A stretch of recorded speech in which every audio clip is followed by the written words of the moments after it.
On today's episode of Titus and Tate, stop me if you have heard this before. Whoa. There's a scandal involving Louisville basketball. Which one? Yes. This is a this town, this program, this. We're gonna have Mike Rutherford on. This state loves controversy. They love headlines and they love recruiting scandals. We're gonna have Mike Rutherford on to help us suss this out. If you missed the story, Dino Gaudio, assistant coach at the University of Louisville, used to be Wake Forest head coach. Yes. Among other things throughout his life. A Skip Prosser disciple. Yes. Was on staff at Louisville. He was unceremoniously fired after the end of the season, along with Luke Murray. It was a very bizarre situation where Chris Mack fall guy situation. Fired his assistants, didn't really talk much about it. And then Dino Gaudio, we have found out since then, has been charged with, he's been federally charged. Yes, the with feds extortion. are back. Bring out the flow chart. The feds are back in Louisville. Do they have? They have to have an office in Louisville's in the KFC Yum Center, right? I think There's so. an FBI. I think so. At this point, it's like a WeWork. So yeah, we're gonna talk about this for a little bit. We'll let Mike Rutherford make his case. Yeah. You know, he's gonna say, leave Louisville alone. It's time. Leave him alone. Started in 2009. Mike's our buddy. We have him on all the time to talk Louisville stuff. And at this point, I think he hates it. I think in fact, I texted him to come on, and he just said, "Damn it!" That was the only thing he said back. And he's like, "Fine, I'll do it." Yes. So we only ever have him on. It's not for the national championship that got taken away or anything good. It's always for new scandal in Louisville. We also have to talk about the NBA a little bit because the play-in tournament, the play-in games, the play-in situation is throw out the stats. Yep, they don't matter. The stats do not actually count. It has been pretty exciting. My Pacers destroyed your Hornets. I don't know if you have anything to say about that. I'll give you some time to collect your thoughts. I will say the Hornets just they decided we don't play defense, and that does not work in the playoffs. Also Sabonis. What a legend. He's good. I'm a big fan. Pretty good. Also, let's get him out of Indiana. Isn't that how that works? You guys have a star, and then we just take him out of there. Also, my beloved Lakers played well against the Warriors. So, quite a run in this in this play-in tournament. We're going to talk about the play-in stuff a little bit. And Summer League is back. I don't know. Shout out to the NBA we did for doing some good. We brought this back. Yeah, we did. So, but let's be honest. We're talking mostly Louisville today, and I'm excited. Put your L's up. I'm excited Hold those to get L's into up. It. But first, Woody Durham.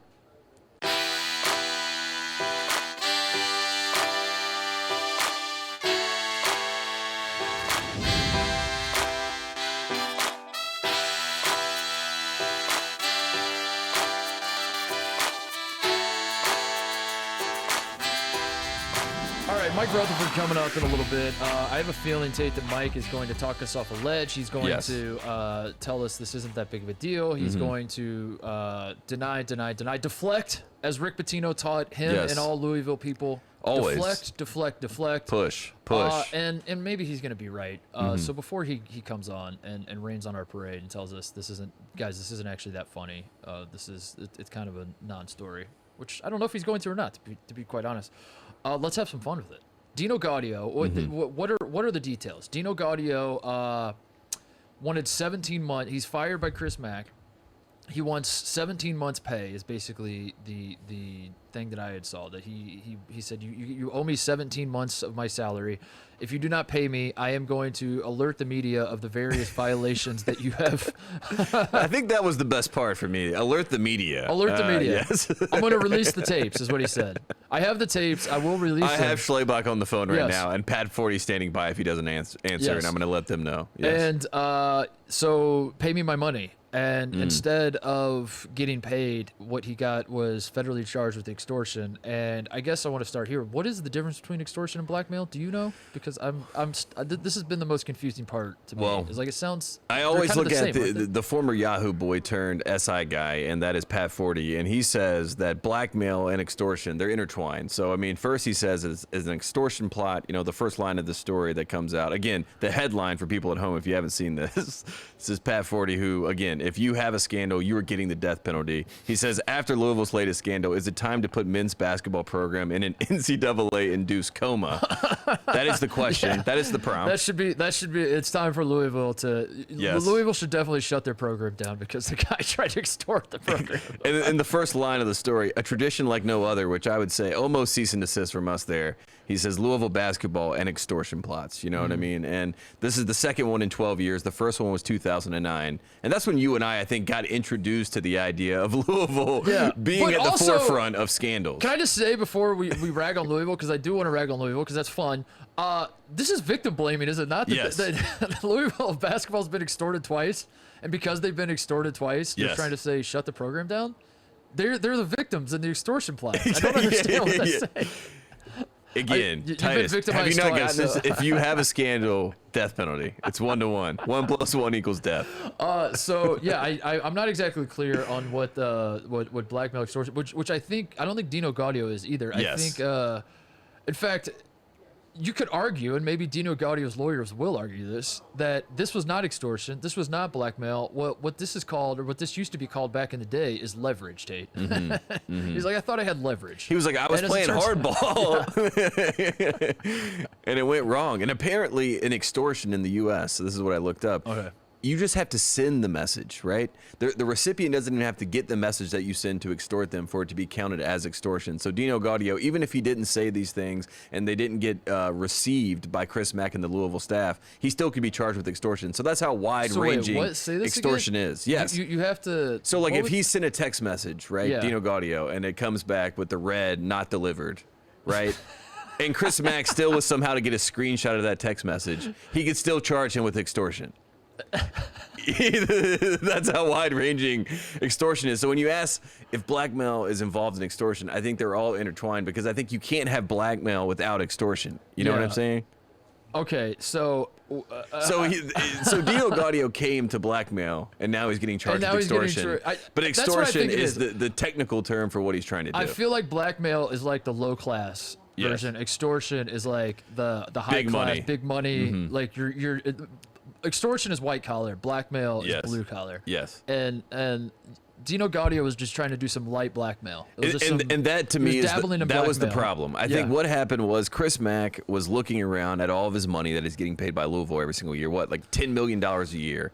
And what do we expect when that happens? We expect results. And you look around and you say, all right, we didn't get the results we wanted. We beat Kentucky. We did beat Kentucky. And what more do you want? Exactly. and we're going to ride that one out. But also, we have to blame somebody. So Luke Murray, Dino Gaudio, this is just from the outside looking in. You guys get out of here. You're the fault. You're the reason we weren't great this year. We're going to revamp our recruiting. We're going to get this thing figured out.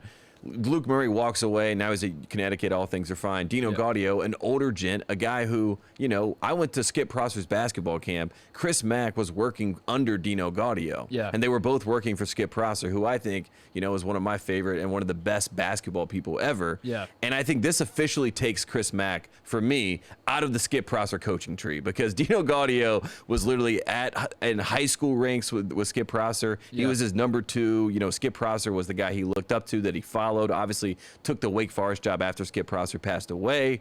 I'm in the Skip Prosser basketball tree, you know what I mean? Oh, you are? Yes, that's what I went to the camp, and this is what I care about. I like it. So you, as a member of the tree... Yes, Chris Mack is out. You're kicking Chris Mack out. He is done. He is excommunicated, because how could you do this to Dino Gaudio? I understand you fire the man, but then to charge him and get the feds involved and to record the conversation... Yeah. This is high level takedown, and I understand it's being a fall guy, right? We get that, but this is too much. That is what it is, and I think I'm with you. I think I kind of feel bad for Dino Gaudio, because I think that's what I'm saying. Let Dino Gaudio be free. I feel bad for the guy facing federal charges, but also, like you said, I think he gets fired, and he probably was like, what? This is bullshit. Like what? Why? Yes. That's the first move, obviously. Like you said, he was like, I'm just kidding. Like I was the heat of the moment. You guys have this relationship going all the way back. I think when what started this is Chris Mack firing Dino Gaudio, which is, and when he did it, I remember reading like the quotes where he's like, this was tough. I never really fired assistant coaches like this before, but I don't like the direction the program's headed.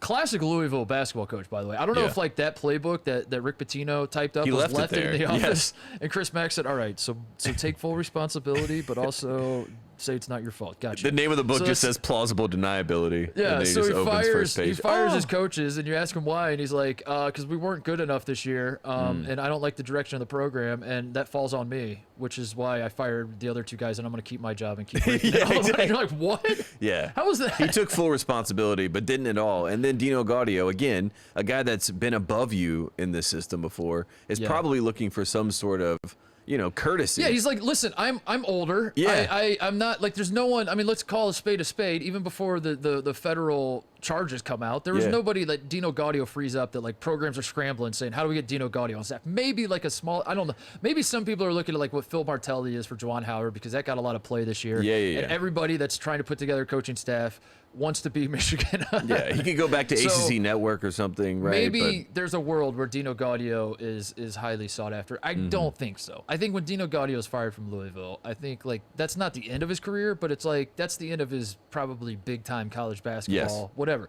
And I think he knew that. I think he's looking around. He's like, this is how are you going to twist the knife in my back and not give me something, Chris? Yeah, give me something. Give me heads up. Just give me time. All I want is my salary. And Chris Mack was probably like, no, that's not how it works. We fired you. Get the hell out. Don't take your money. He's like, well, then, I mean, I might have to, it'd be a shame. He probably started his sentence with, it would be a shame. It would be a shame, Chris, if, I released the tapes. That's what it feels like. And Chris I will was like, say, can I get that in writing? And he's like, yeah, I'll text it to you. It would be a shame. And he's like, gotcha, bitch. Send it to the FBI. To the FBI. That's what I mean. I mean, that it seems like I get the threat, and the threat is a threat, and you have to take a threat as it is. But to then go to the feds, it does seem. What I'm saying is the reason he's out of Skip Prosser's coaching tree is because it should be family business in my mind. If it was in the Prosser coaching tree, we would handle this internally. This was handled externally. Anytime that you're calling the FBI, you're out of the. You're out of the family. Yeah, you're out of the family. I've seen enough mob movies to know how this works.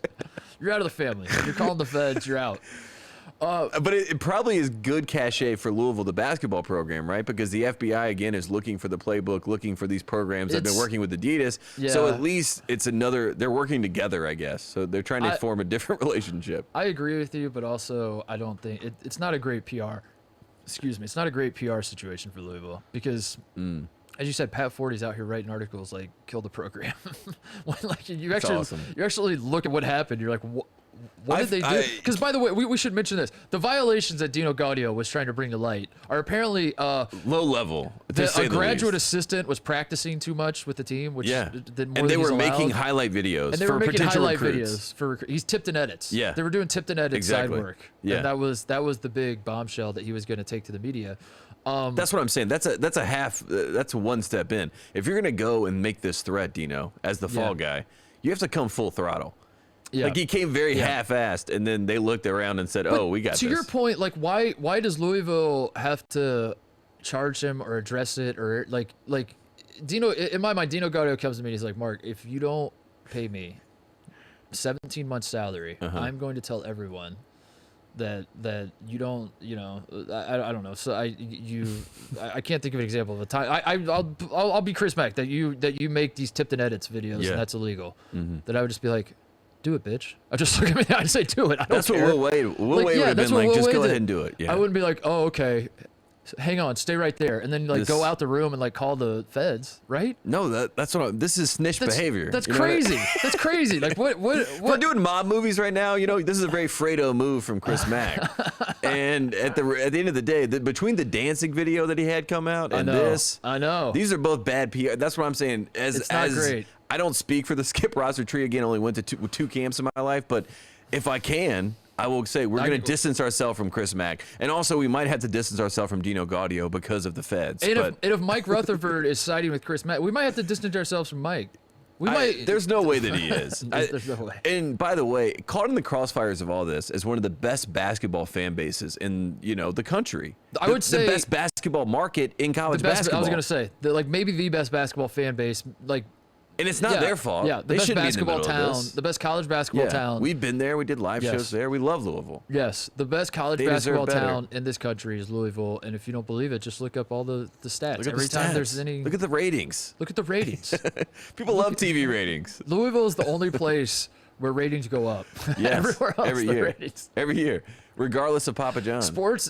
Every sport in every city is tanking, but in Louisville, Kentucky, everything's going up. Think about this. Louisville lost Rick Pitino and Papa John, and they still continue to climb. They're still ascending. Not necessarily in basketball, but just in revenue. We don't know how it's coming in, but they're paying Chris Mack $10 million a year.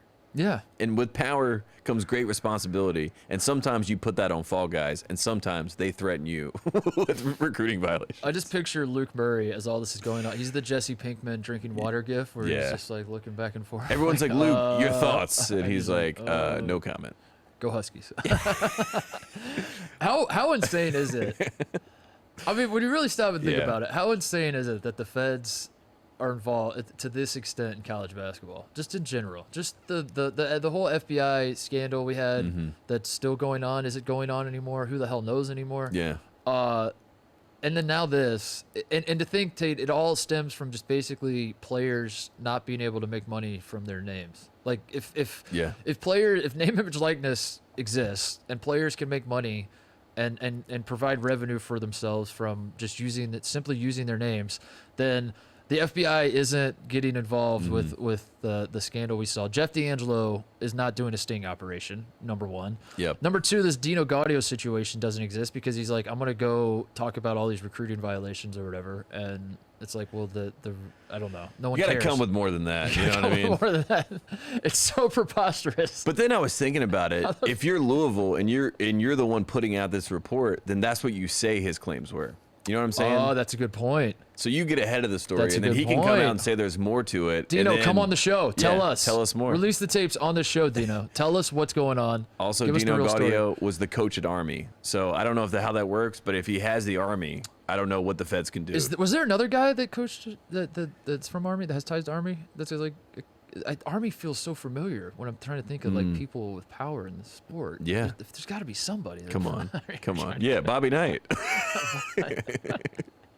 It's all so stupid, dude. The federal government, like they have to have a college basketball wing of the federal government Yeah. now, the FBI. The best case scenario is so you and I stupid. come in as consultants at some point where we're working with the FBI. And they're like, so how do they do it? And we're like, bags. We just bullshit them. Yeah, exactly. We're just like, Just make up we just things. pull out flow charts. We're like, this is how it works. I'm like, that doesn't seem like how it works. I'm Yeah. like, I Get know. D'Angelo on the phone. Ask him. Oh man, we should. You know what we should do? We should just have Mike Rutherford on. Let's do it. I think we've said enough. We got to have Mike on to give us some pushback on here. Yeah, we need the actual answer from the Louisville fans. All right, if this man's face is showing up in our studio, it can Yep. only mean one thing: something has gone horribly wrong Put your with, L's the Louisville, with the Louisville basketball program. We really. I'll start with that, Mike. I really do feel bad. At some point, we have to have you on when you guys are in the Final Four, Yep. or you land a 5-star recruit. Something. We got to do something, Tate. Like, this is bad. Well, we we're not did good when they friends. landed a 5-star recruit. It just happened to be Brian Bowen. It's Brian Bowen. Mike, let's start here. I'll just make it very simple. What is the vibe check around Louisville? Yes. We've heard a lot of chatter from the Pat Forties of the world. Tate and I had some things to say at the top of the show. Our opinions might not matter as much because we're not in it. We're not in the thick of it. We don't live and breathe Cardinal basketball. Give us a vibe check from the Louisville fans of this Dino Gaudio situation.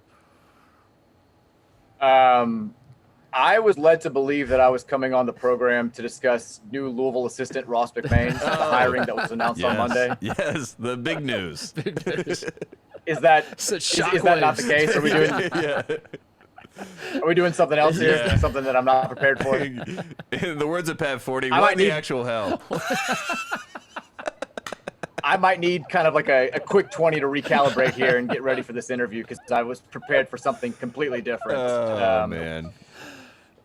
But yeah, no, I mean, every time that I come on this godforsaken podcast, it's just the worst of the worst. And it's not even like Titus half the time will text me 3 weeks in advance when Louisville's playing really great Yeah. and say, look, you guys are killing it. We got to have you on to talk about this. And then invariably, right before I'm supposed to come on the show, something horrible has happened, and you a-holes forced me to talk about it for 20 Like minutes. the Zapruder film when we had the Zion comeback. Yeah, that was one of the examples. Yeah. The worst part, too, is you always end every segment with, I promise, Mike, one time we're going to have you on. promise. When cool Yeah, stuff happens. yeah, we've We're never going to talk done it. about every single time, and keep it never shooting comes it to out. fruition. We've Never, never once done it. We've never once done it. So, Mike, answer the question point blank. Pat 40 says, shut the program down. He says, enough is enough. Louisville is the most corrupt. We've seen a lot of corruption in college basketball, but Louisville takes the cake. Why? Give us one good reason why you shouldn't just shut the program down forever now. Look, I'm going to do the podcast thing here. You ready? I like Pat, but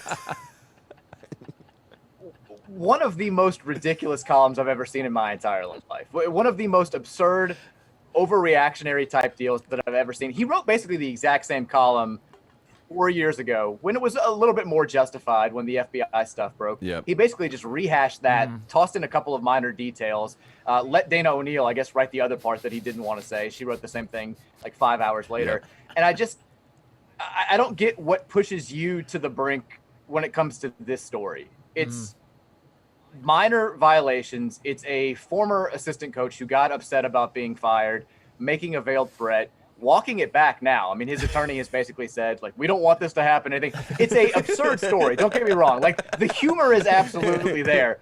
But the whole, like, I've got a really serious hot take about all this it blows my mind that anybody would take this that seriously. Yeah, we defend it in that regard. Like, it's kind of not, like, the headline is obviously nothing. A guy extorting a university of this magnitude is not nothing. Yeah. But the situation, like, if you actually, like, imagine in your mind what happened, it is objectively hilarious that, like, Dino Gaudio was like, you can't fire me, or else I'll tell them you did this. And then they're like, all right, well, you're arrested now. And then he's like, wait, what? No.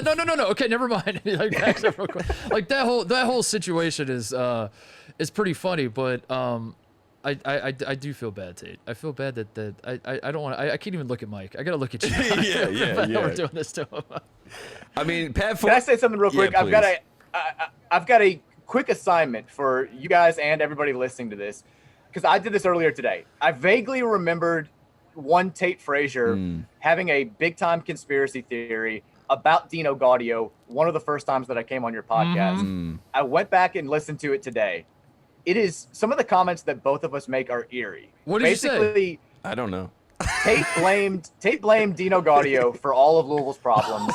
He said, the things that happened at Wake Forest came to fruition at Louisville. I make some comment about how we're the best program in America when it comes to blaming assistants and having those assistants get pissed off about stuff. I mean, go back and listen. The comments are unbelievable. God. I mean, we knew. Props to Tate Frazier. We knew. You Mike. genuinely scare me. I know. We knew the whole time. I mean, I did think that he was the perfect fall guy, but the fact that he fought back, I think, is the shocking part. And now, like you said, Mike, he's talked to his lawyers, and they've told him to pull back.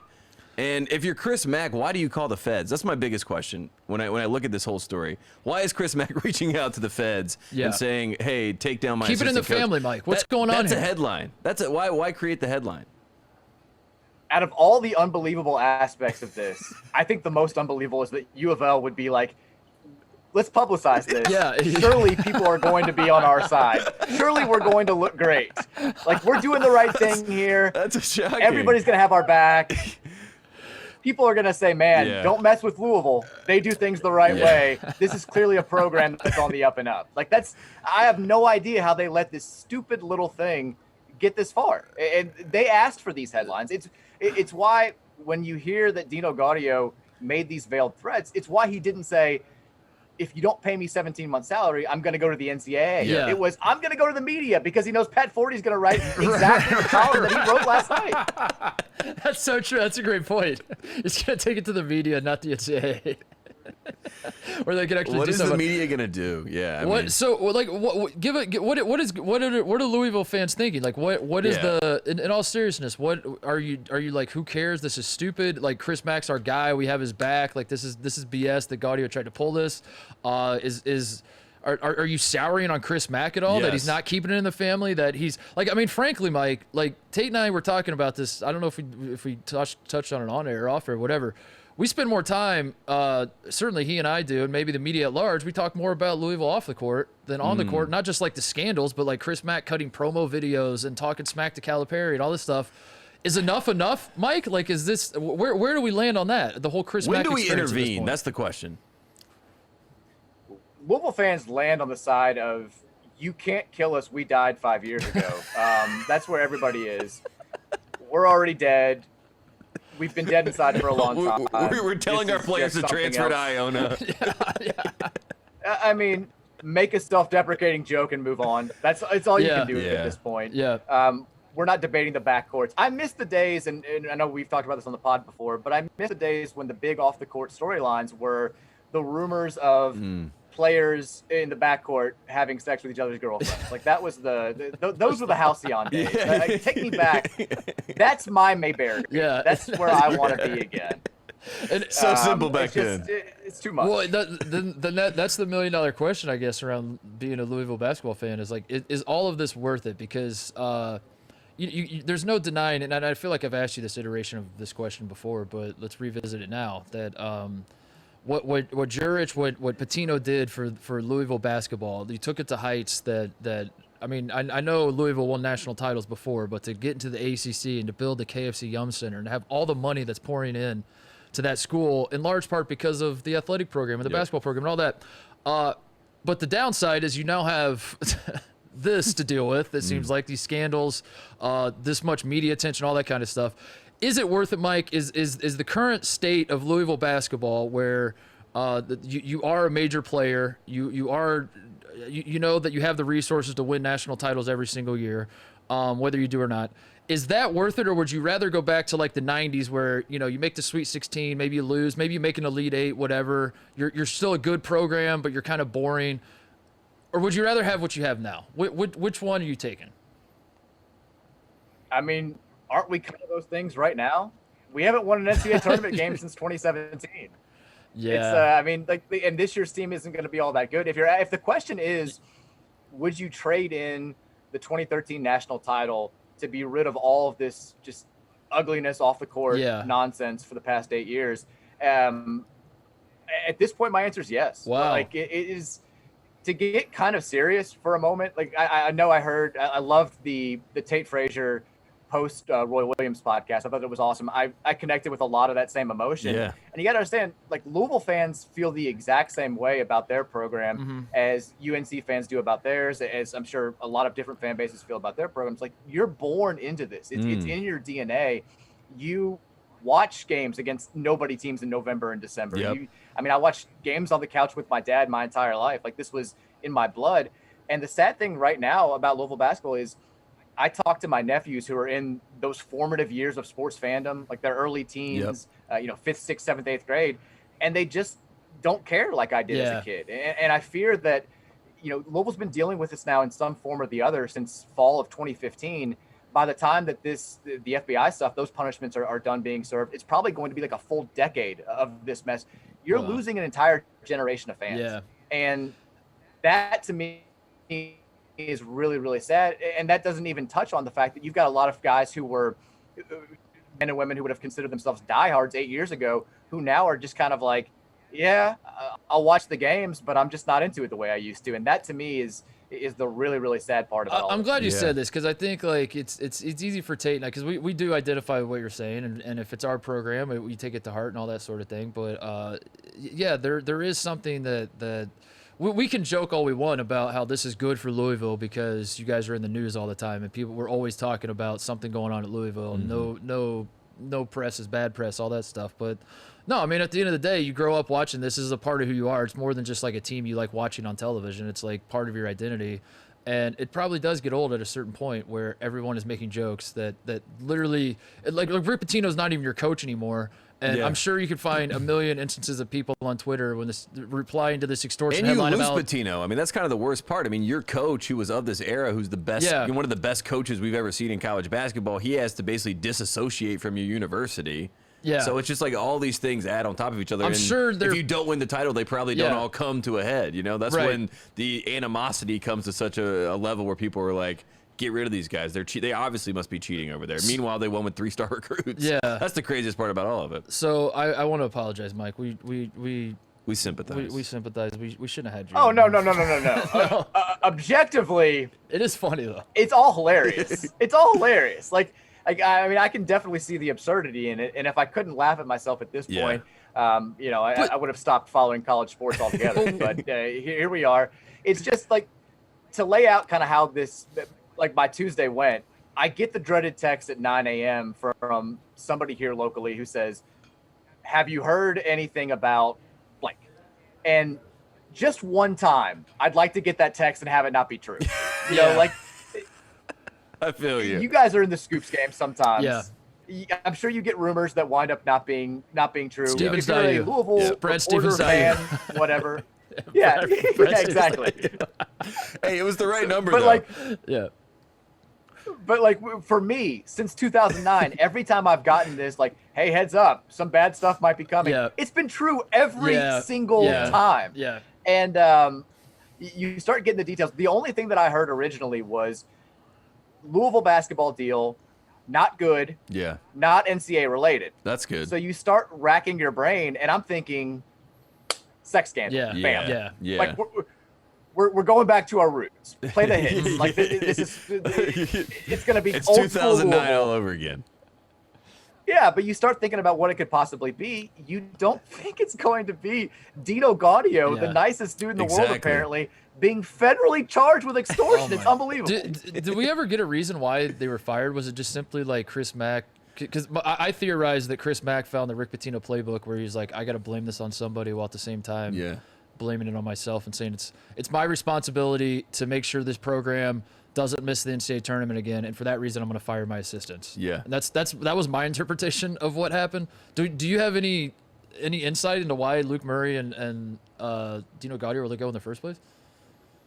I do, and we can give you a little Titus and Tate inside scoop here. This is the story as it was explained to me back on, I think it was March 17th was the date. You know, Louisville misses the NCAA tournament. They're the last team out. They got screwed, whatever. They deserved to be UCLA. We basically went to the Final Four. Yes. Hang the banner. Carly Jones is Johnny Juzang for real. Hang the banner.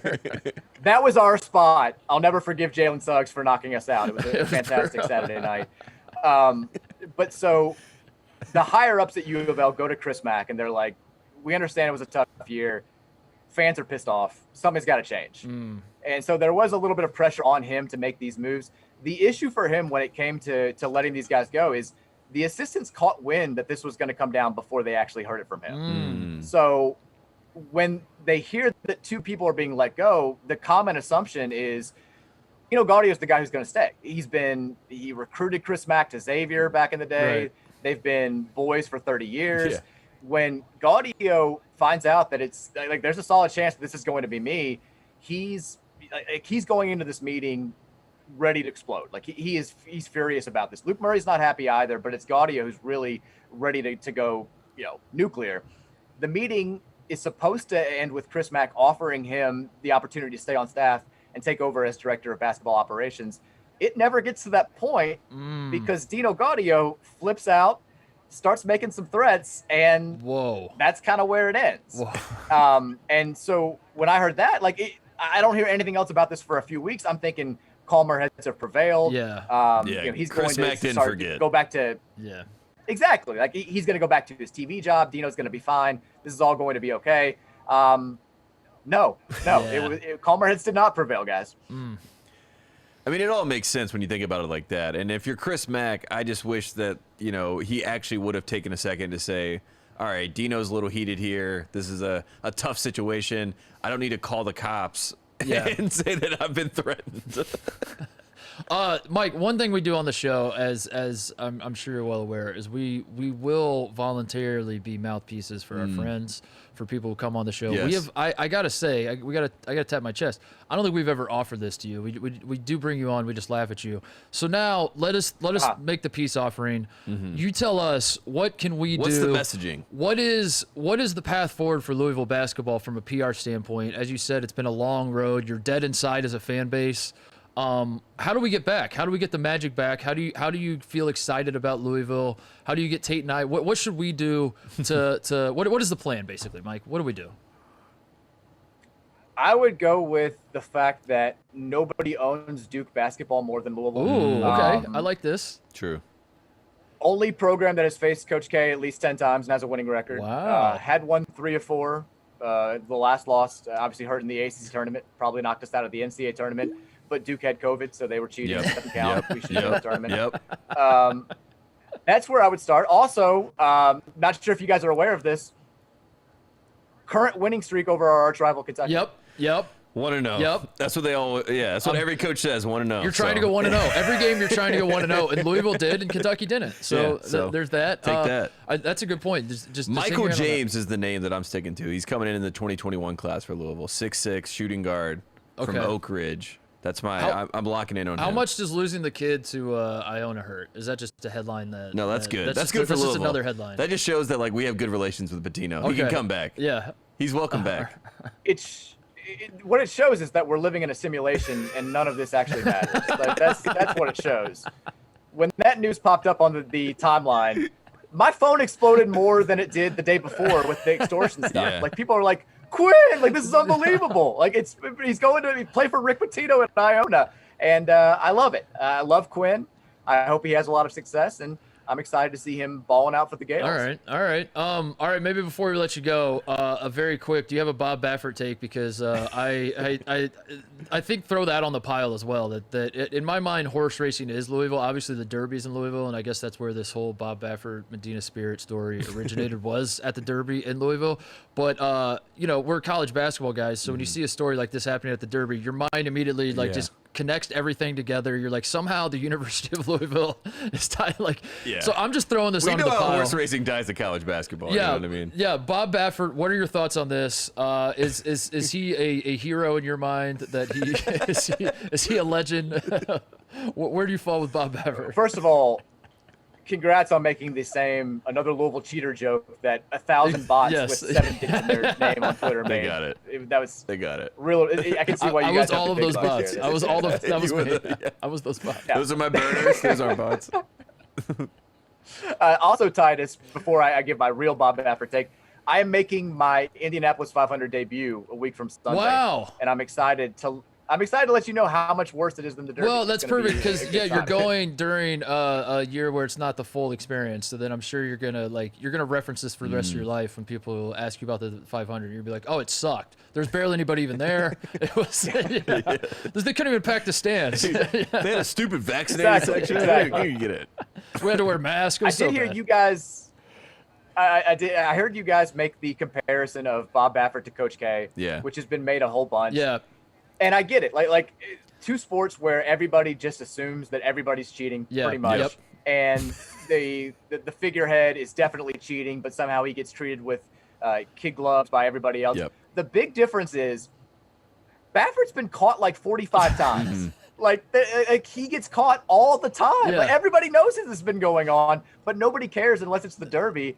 And I mean, the hay piss story was fantastic. That's so good. It's been just a wonderful week around. It's all so good. And investigating himself is amazing. Yeah, also. I didn't mean to say, Mike. I didn't mean to say that like you have to answer for Bob Baffert's crimes, like the city of Louisville has to answer for it. I was more like just making the connection of like the more I pay attention to horse racing, the more I'm like, no wonder this is popular in Louisville. Because this is college basketball. Like the way these guys conduct their affairs, the way they cheat and then come up with just the most harebrained theory as to what happened. The way Bob Baffert said, I'm going to take full responsibility and investigate myself. Incredible. And then says, I've now come back after my investigation. I did nothing wrong. I did nothing wrong. Like all of it, I'm like, this is college basketball with horses is what it is. I mean, my favorite part of the entire thing, it wasn't just the Hay P story.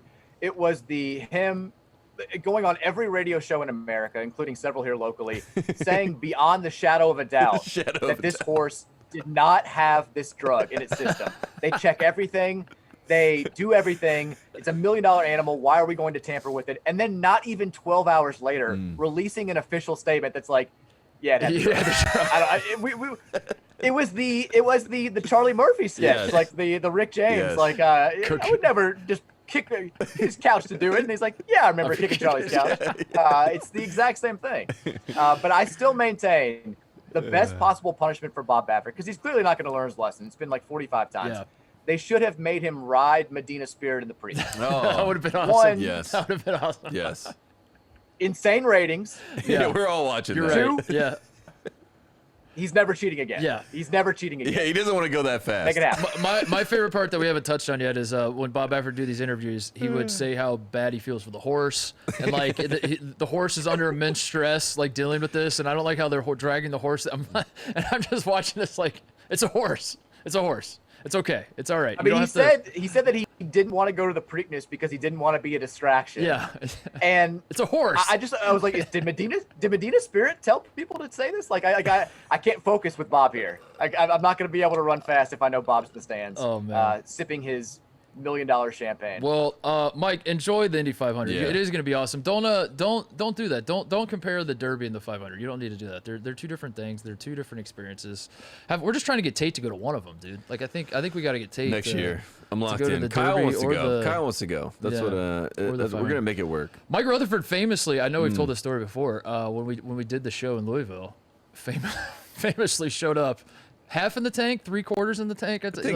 Yeah. We'll say half. Or like, where were you? He's like, I've been at Churchill Downs all day. Man. It's a great time. What's the show It was again? Breeders' Cup Day. Oh, Breeders' Cup. Yeah, he's like, that is true. We did schedule a show. It was Breeders' Cup. There was Yeah. Louisville Clemson football game. There was like the It was scrimmage. the any worst given day. Wednesday where we could blame Yeah. all the things that were going on at the same time. You know, it's like. The actual basketball team was playing while we did the show. That was everything was going on. We Everything did was not happening. make the schedule that But tour. I That just was remember, hilarious. Mike showed up and he was like, it was. It's like, can I watch the game? Yeah, he was like, I want to watch the game, and also I may have had a few because it was Breeders' Cup Day, and I was like, this is so what a town, what a town. This, Yeah, the love city of Louisville, by the way. is. I think that's why we're so concerned because we love Louisville. Mike, I'm gonna end this the way I end every appearance that you have on the show. We got to have you on. when something good happens. Yeah, please for the good headline. Make something good. I Please, mean, if we- somebody do something good for Louisville basketball so we can have Mike Man. on and just have him smile. If we open the season with a win over like Southeast Louisiana, We got- just just have come me on on the there. show. Yeah, Just yeah, have me yeah. on Just that have it one. there. Just- All right. let's do Just it. say third in the ACC. That's what you see. Mike, you're the best. Be good. Enjoy Indy. I'll text you. You got to give me the rundown. Please don't be a hater. Don't go into it with the hater's mindset. That's all I ask. Just go into it having a good time. I'm coming in with an All open right. mind. Have a good time, and we'll talk soon. Thanks, Mike. All right, bye guys. See you, buddy. All right, thanks to Mike as always. He is he knows what's coming when we ask him to come on the show every single time, and he still does faces, it. He still Yeah. faces the music, and he takes it like a champ. And no, I'm glad he made the point though. In all honesty, because we do have him on and then dick around and just laugh, and it is what it is. But I am glad he made the point that like this is serious. It's still real to me. Damn it, you got to have that Yeah. moment of like, yeah, that's right. Like It's not all funny. The only you reason know? we're laughing is because this means so much, and like you got to to have keep it. from crying. Yeah, You it's a have to yin and a laugh. yang. So Yeah. we can't always just laugh. Sometimes we got to get serious, and I'm glad he said that. But at the same time, Mike, we gotta point it out that like part of the problem with Louisville is like this is kind of the culture they've bred. That like I feel like there's probably like the big money boosters of Louisville probably don't actually hate this. And No, I think that's the they're problem. like we're still doing it. This is We're a- still yeah. Louisville. This is what we do. We're Yeah, big time I college know. basketball. I know, but I'm glad he said something because yeah, it is true that it's got to suck to just like be a Louisville fan. And anytime you're like, man, we're playing well, we've won 4 in a row, and then some idiot on Twitter is like 15 seconds, and you're like, dude, he's not even our coach anymore. I mean, exactly. And at the end of the day, you know, when he talked about his nephews, you know, not watching great basketball, Yeah. not becoming fans. I mean, that's always a concern, you know. I mean, I worry about that with North Carolina. The kids that grow up and don't have a Roy Williams to look at and Mm-hmm. to understand Carolina basketball. Duke fans will have that next season after Coach K retires. Yep. They're going to be looking and trying to figure out who their future guy is, and Yep. if kids want to watch and pull for John Shire's teams. I mean, I don't it's think tough. is anybody really raised a Duke fan. I don't really feel like. Yeah. I feel like you just kind of like you look in the mirror one day and you're like, And you say, "Hey, are we wealthy?" yeah. I'm a Duke fan. You find your dad's. Your dad's doing taxes one day. Exactly. And you walk in on your dad doing taxes, and you're like, Wait, Dad, you make $800,000 a year? Wait a second. Let's go Devils. what? Let's go. Oh man. Anyway, in enough Connecticut, growing up in Connecticut.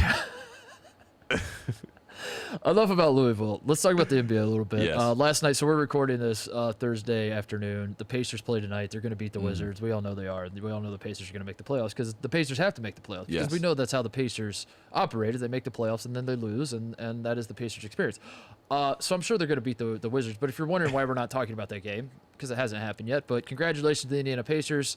You are now going to get swept. Yes. But that's okay. They look great, you by made the way, against the Hornets. I mean, I think home court obviously matters when you look at the play-in game. Home court has worked out for everybody across the board. Home court is undefeated so far. But in general, the Pacers set the tone for the play-in tournament. I think they also Hang that showed banner. the world. Hang that banner. Set the tone. Set the tone for the play-in tournament. 2021, Indiana Pacers. I mean, Sabonis is like the star of the play-in tournament so far that I went away, and I was like, man, this guy really showed. I mean, even Kenny Smith said it after the game to him. He said, I knew you were an all-star, but now I'm seeing that you could be a superstar. And when you look at a Jokic, who's going to be the MVP, Sabonis could be in that sort of same vein, be a 5 who's, mobile, can be out on the perimeter, can Point hit center. threes. Yeah, point We center. got to come up with new terms. A stretch 5-point center. KOC, hybrid. write that right now. Point center, A DeMontis unicorn Sabonis. point 5 center. This is who hybrid Porzingis was supposed to be. with shades of. Yes. All right. Well, that's Anyway, the play in for the Pacers side, but then That's we got the Eastern real Conference game. side, Yeah. And obviously the Celtics won. Who cares? 50 points for Jason Tatum. We got it, but it didn't count. It doesn't matter. Yeah. It's, No one will remember. It's neither regular season Throw out the stats. nor playoff.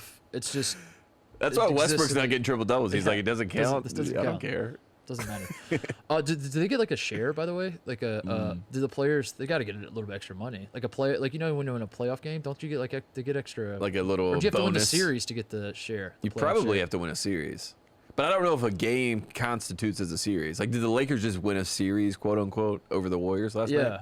Like, do you get more money? Is what I'm saying by winning these games? Cause, They should. They should. I think Again, this podcast, pay the players.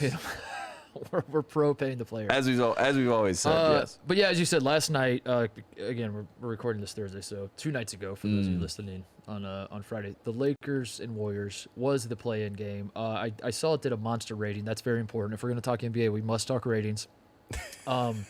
It did a monster rating, Tate. What was it? It wasn't 16 million. They had like 6 million people watching. Okay, so how many did how many did Gonzaga have? Yeah, 16. exactly. Yeah. How many did they have before that? It had- 14. At almost 40% of what Gonzaga. Huge monster rating. It was awesome though. It was a great That's game. funny you bring up like the college basketball NBA rivalry, because as college basketball is instituting all these rules, we're discussing moving to 6 fouls, moving to 4 quarters. Do we move the 3-point line back? Do we shorten the shot clock to be more like the NBA? The NBA is like, how do we be more like college? Let's do a play-in tournament like Yes. college does. Yes. And they're both just moving away from what everyone likes. There's 2 ships in the night, and you look up in like 12 years. And all you want them to do is to stop at X. You're like, stop right there. That's what we want. In 12 years, there's going to be 16 teams in the NCAA tournament, Yeah. 68 in the NBA. They're inviting all the teams from Europe. My cousin Come on texted me, over. who would have thought a single elimination tournament would be so good? Yeah. You know, it's Congratulations, Adam Silver, for cracking that code. Single elimination basketball. People love it. like, people love it. No They one love had it. any idea Yeah. until Adam Silver came along. But no, it was awesome. It was great. The Lakers game. I'm wearing my Lakers sweatshirt because that is. Lakers. I'm a big time You're that Lakers guy. fan. I do love Boston now that I live in LA. I have this old Lakers sweatshirt. I was gonna say that's the good era of the Lakers. That's the Mitch Kupchak era, Yeah. the Carolina Lakers days. I love busting it out when the Lakers are going on a playoff run and wearing it around town and just like having people talk to me, and then I just start throwing out wheeze. I just try it on to see Yeah. how much they know. I'm like, we gotta get Caldwell Pope going. We just got to. And they're like, thank you. Thank Yes. you. Please feed KCP. Please. I will say the one takeaway I had from that game, if you're looking at the Lakers, obviously a great performance from LeBron in the fourth quarter. He was hyperizing, getting ready for that big time Yeah. shot, made that shot. I was happy he got With that one moment. eye, dude. I know. Is that the Well- greatest shot in NBA history? Would you say that he couldn't even see, Tate? He couldn't even see. He could. Well, Stevie Wonder. He couldn't even was see, and he hit blinded, the- and he just naturally, in muscle memory, hit that shot. How brave! I will say, how brave. And then he told everybody, he's like, by the way, By the way, I couldn't see. my eye. I couldn't see. He's still in lines from Rocky. I saw 3 rims. I aimed for the middle one. Yeah, Caruso is the third best player. It seems like, at least in this game last night, he was Yeah. the third best player for the Lakers. That concerns me when I look at the long term of the Lakers. Yeah. And I'm fascinated by the 7-2 matchup and the fact that Chris Paul and Devin Booker are going to be underdogs as as obviously the team that was way better all season. The Lakers are second favorite to win the title, right? Like in Vegas, like and it the makes futures sense behind the because, Nets. I mean, yeah, if LeBron's in a series, I think you have to kind of bet on him at this Yeah. point. But also, the Lakers- Suns are a better team. yeah, the Lakers have arrived at the point where it's damn if you do, damn if you don't, Yeah. Mm-hmm. for betting on them or believing in them, whatever.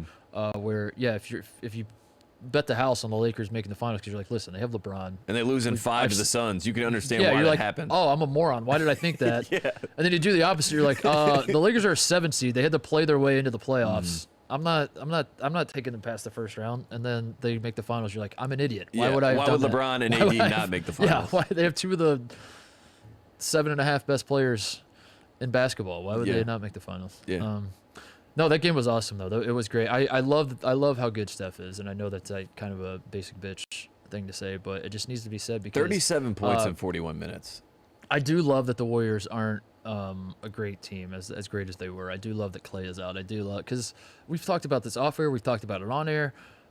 Steph Curry in 2016 was the greatest regular season experience Ever. maybe ever. It was unbelievable. In my lifetime ever, yeah. And then Kevin Durant comes along, ruins everything. It destroys destroys Kevin, the regular I did not season. say this. I said it, Kevin. Yeah. You ruined it. You ruined the regular season. Destroys everything. He just wanted to play a better brand of basketball.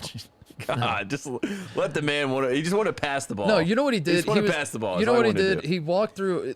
What's the man? I'm butchering my like Zen phrases, but there's like the Buddhist idea of like if you love a flower, Tate, do not pick that flower, for you will kill the flower. Just like let that flower be and observe. Kevin Durant was walking through the garden. He's like, these flowers are tight, and just like grabbed them all. Yeah, he's like, that's mine. I want these flowers. And then he took them home. He put them in his vase, and they died a week later. Yeah. You should have left the flowers, Kevin. Yeah. Leave the flowers. But the flowers are back because watching Steph Curry just go nuts and he's always had an ultra green light, but with this team, he's in a position where it's like, I have to do everything. Yes. Which it feeds on itself because then he starts making stupid shots, and then he makes stupid shots, and he's like, my ultra green light is somehow even greener, and it's a joy to watch. It is one of the great experiences to watch that man just go nuts. It's a very playground basketball way to play, and that's why I've always enjoyed Steph, because it just seems to build on top of each other. It seems to aggregate over time, and it gets more insane. And every single year it gets more insane. And you mentioned 2016 when he hit that shot. I was in San Diego. He hit the shot against the Thunder when he pulled up. That's a regular season, right? That was regular season. Just a regular season game, and everybody remembers that shot because the regular season mattered in 2016. And also, the Warriors kind of owned that 10:30 Eastern slot, where like people, like when I was in college, we would watch the Warriors games because we were out anyway, and you'd watch Steph Curry, and it would be amazing. And then, over time, he's just gotten better and better and more poised over time. And I'm so happy for him that he had the moment. But then to have him and LeBron, who they hated each other at one point. I mean, they loved each other when it was the Witness era, when he was at Davidson. Yeah. Then they had this weird kind of, oh, now my friend is my foe, and oh, you're not on my level. You better sit down, little one. That's basically what LeBron did to him in 2016. Yep. Then they had this awkward period of like, do we or don't we? And now they're just at this respect Magic Bird level, where they're both just kind of like, I know you're great. I know I'm great. I know LeBron's recruiting Steph. That's why I don't quite buy it. Exactly. That's what I was going to say. There's definitely ulterior. But if you're LeBron, you know it's better for your boy. In fact, I wish that this would have happened 3 years ago, because then Steph Curry would be in Space Jam 2. Yeah. Steph and Space Jam would have been with cool. Klay together. That would make a lot more sense than Dame and Klay. Let's just be honest. And then they do Space Jam 3, where it's like Steph and Klay are the stars. Yes, and LeBron's it's like a better movie. It's like that. They did the spinoff of the spinoff. Oh, and it's the trailer is them hitting a 3. It's Curry putting up 3. And everyone says 3's more than 2. Oh man, that would be bad. Basketball off the court for LeBron. Hate to see it. Steph is boy, he's fun to watch.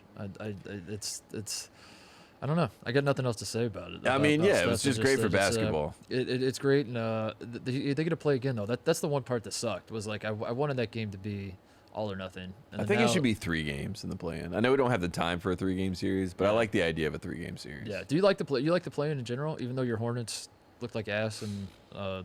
I mean, the Hornets weren't going to make the playoffs anyway, because if there's no play-in, they're out anyway, right? Yeah, exactly. Yeah, so it doesn't matter. That's what I was saying. The Hornets broke my heart on the Sunday when they lost to the Wizards, when they fell out of the 8th seed. Right, to me, that was the normal, now we're out of the playoffs. So I was already dead.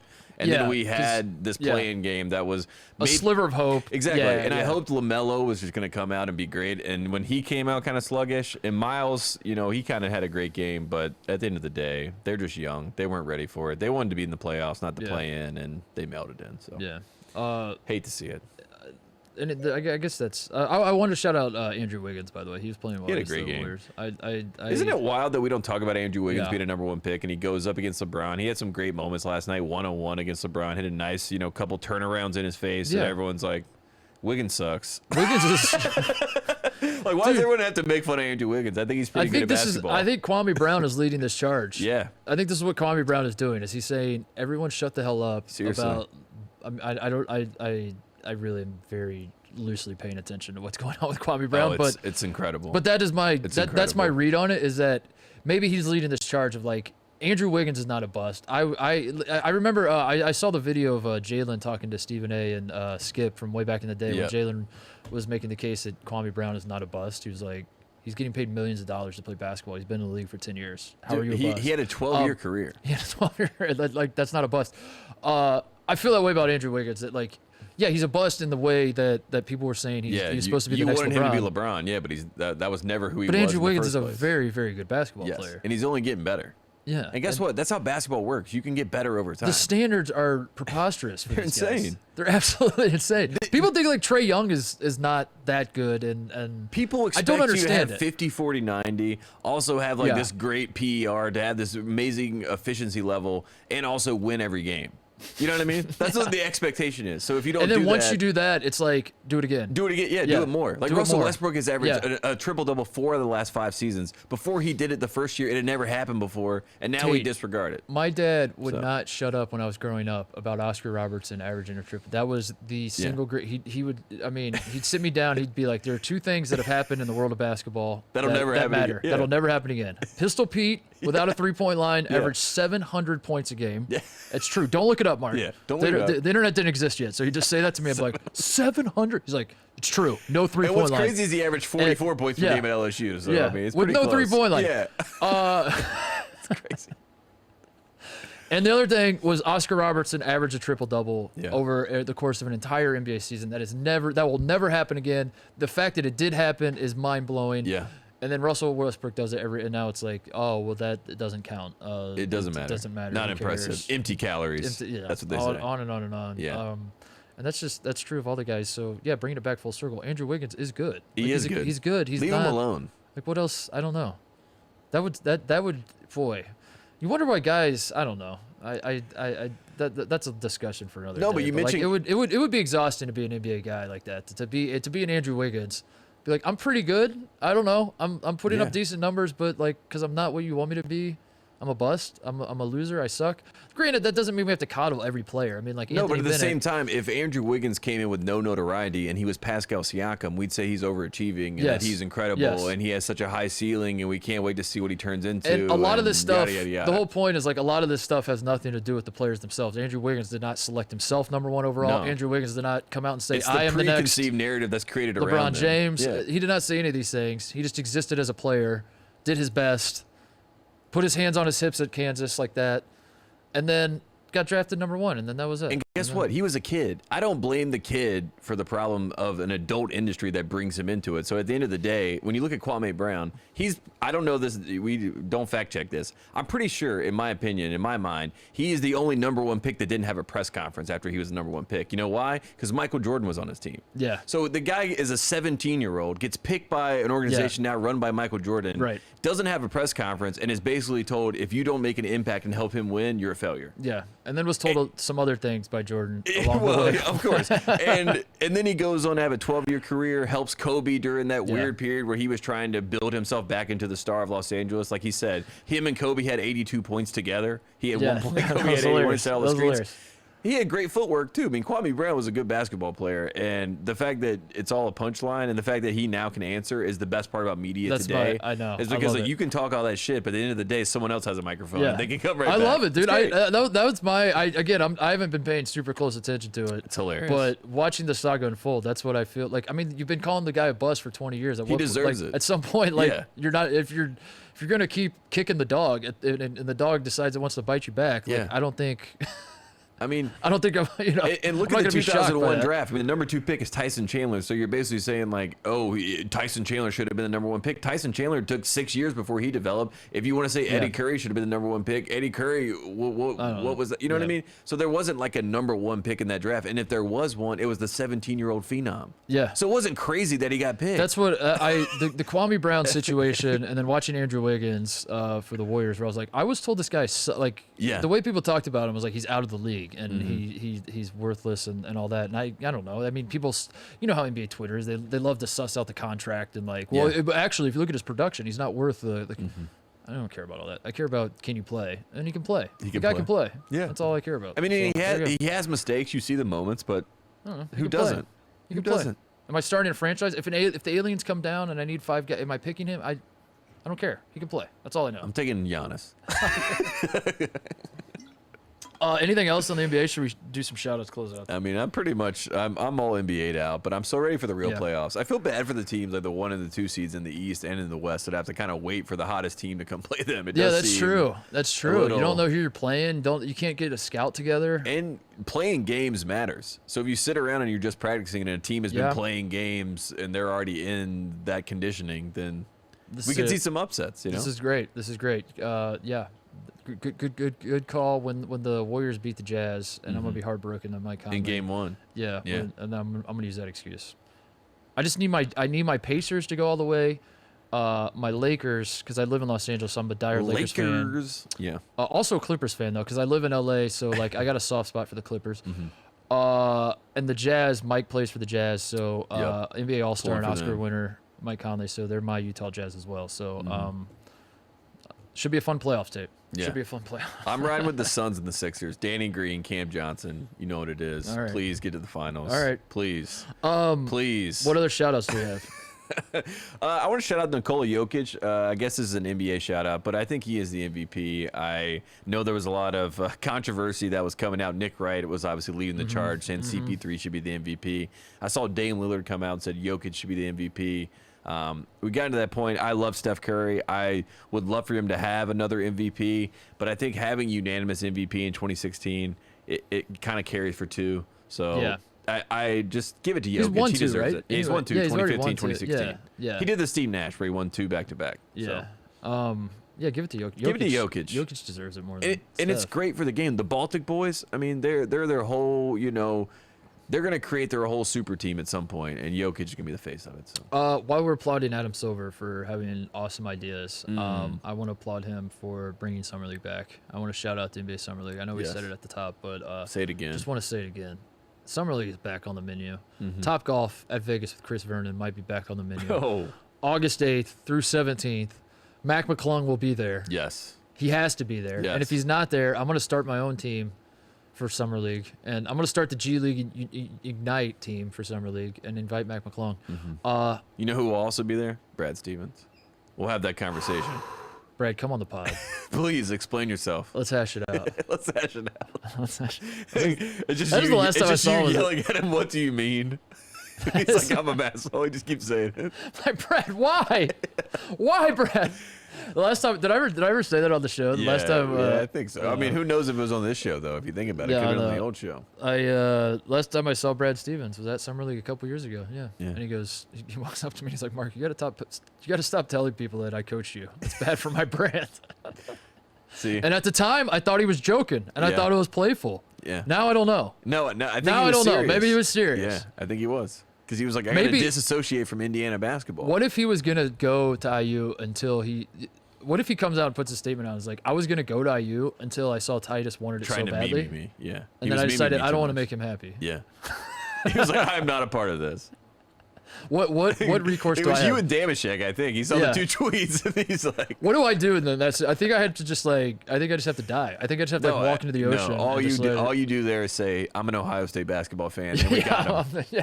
Got him. Got him. I did it on And purpose. your dad, like, turns I think that's got to be it. I got to pivot. Just be like, I never cared for India. This is the long yeah. con. Then the your whole dad time. charges you with extortion. I want to shout out Duke University, one of the finest Oh, institutions in these United States. They have hired a new athletic director by the name yes. of Nina King. She's great, apparently.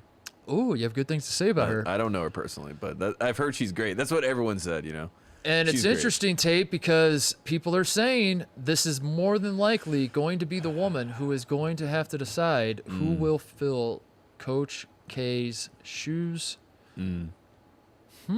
Interesting. What size shoe does he wear, do you think? I'm guessing 8.5. Do you think Coach K could dunk at any point in his life? What? Do you think he could dunk on a 10-foot rim at any point in his life? That's a great debate. That's funny. good off-season content. We could do Yeah. like 3 hours on that. Could they dunk? Could they dunk? Just Let's go through through all the it. coaches. Travis Ford. Could he Will dunk? Wade. Will No. Wade. Mick Cronin. Yes. Yes, for sure. Absolutely. Yeah, so Duke got a new AD, and obviously that's What a gonna be tough interesting. spot to be thrown in. You have to replace not Yep. only Coach K, but David Cutcliffe. Yep. Their Is he also football is coach. this also his farewell season? I think so. Not sure. Nike had no comment when I asked about True that. or false? Nina King has been on the job for what, like 3 days, 4 days, whatever. Yes.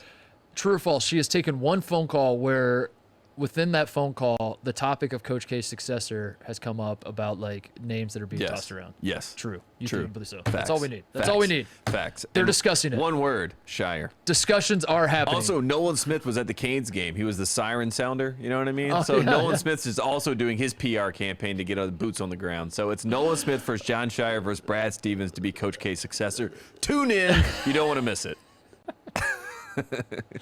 What else is there? Oh, I Saved the Crew. There's that was that. cool. But not really, because they're not changing the logo back. They added the name back, so they're no longer Columbus. One thing I They're forgot. keeping the C? Ew.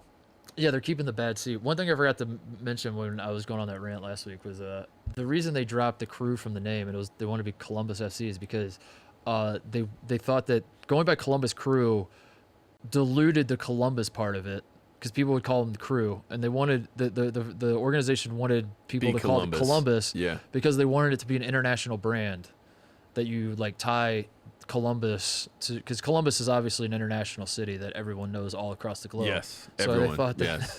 The people in the Netherlands, when they And hear so, Columbus, they go, yes, the Ohio. way to make it an international brand is to make the logo be exclusively the state flag of Ohio outline. It was all a mess. So anyway, people bitched. I was one of them. They brought the Crew Did a name great back. video. I think that was the one that got him. They were like, wait a second. When I He threw just the- when I threw threw the our stuff in the stuff away. trash. Yeah, like- That was funny. We did the show, and I was Someone bitching. definitely watched that and was like, see, they loved They it. loved it, yeah. Oh, no. We did the show where I was bitching about the Crew, and then I went home and had a package from for free stuff. They got rid of, they brought the name back, but they kept the logo. So we still have work to do on that front, but there's that. And I think that might be it. That's all I really had. Oh, the PGA Championship. I wanted to It's say happening. that. Yeah. Do you have a favorite golfer? Do you have a guy that moves the needle for you? I mean, obviously, there was only one that ever did, Yeah. Tiger Woods. But, I mean, there's always been offshoots. I mean, Anthony Kim, I know a lot of people might not know who Anthony Kim was, but he was one of the guys that I was really on, and then he disappeared from golf. If you haven't looked up the Anthony Kim story, he was like Nike's, going to be one of their top golfers. He walked He's away a from Freddie the game. Adu. Yeah, very I much don't so. know, but like just kind of. But like he just didn't want to. I think he was like an LA kid. He ends up kind of Larry Sanders, situation. He's like, I'm just out of here. I don't want to be a part of this game. So he was one of my favorites. I've always loved the Nike guys like Paul Casey, Trevor Immelman. Sort of like the whole rotation of. I was a Nike golf guy. I was a Nike golf guy. So if you sign with Nike, I would immediately start like pulling for you. And I've pulled off of that because Nike pulled back on Tiger Woods. So. I'm more of a Titleist guy now, so I play Titleist balls, always have, always will, so You're brand loyal. Look at that. always, are you kidding me? Never break brands. Jordan, Keegan Bradley wearing Jordan shoes, the Jordan brand. I've always liked Keegan Bradley. Okay. But as far as like the top guys right now, there's no one that I really, who like moves the Justin needle? Thomas, I don't like. Who gets you to like you're not watching a golf tournament and then someone's like, the way Tiger did. Obviously, Tiger's probably might not golf again. It's so DeChambeau out of hate, though. Yeah. It's kind of like I watch him to lose. Koepka, I don't, I kind of like, but not, there's no one that gets me going. Jordan Spieth. I was gonna say Jordan Spieth me. is still the answer for me because if Jordan Spieth's a too content much. machine, I know too I know much what now. you're saying. I'm not cheering for him, but him and DeChambeau both. I'm not cheering for them, but they're both like content gold mines to me. Sergio Garcia is one of those guys when he won the Masters in 2018. I think it was 2018. That one got me back because it was like I remember Sergio in '99 at the PGA Championship going up against Tiger, and when he hit the ball off the side of the tree and thought he was going to win, and then Tiger won. But in general, there's no one that gets the All right, needle well, going. there you go. There's the Kiowa though, the Ocean Course, one of the most insane places. Played there before. Ball moves like I hate wind. You cheer for the course. I cheer for the course. Yeah, it's very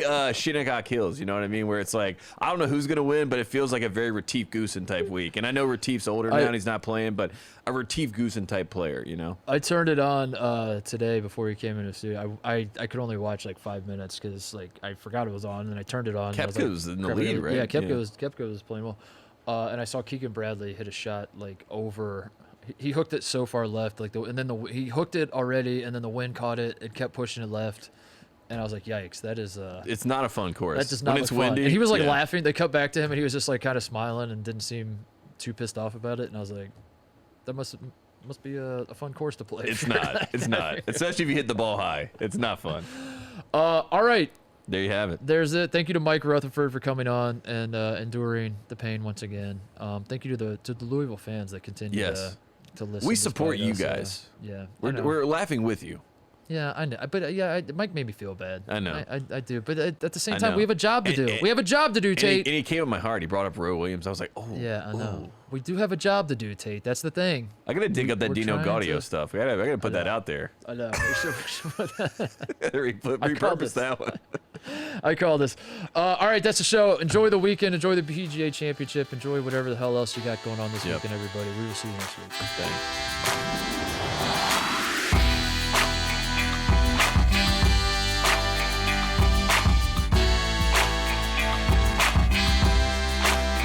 Hey there, thanks for watching Titus and Tate. For the full friend of the program experience, subscribe right below and come join us for all things college basketball. The action is heating up. Come join Titus and Tate.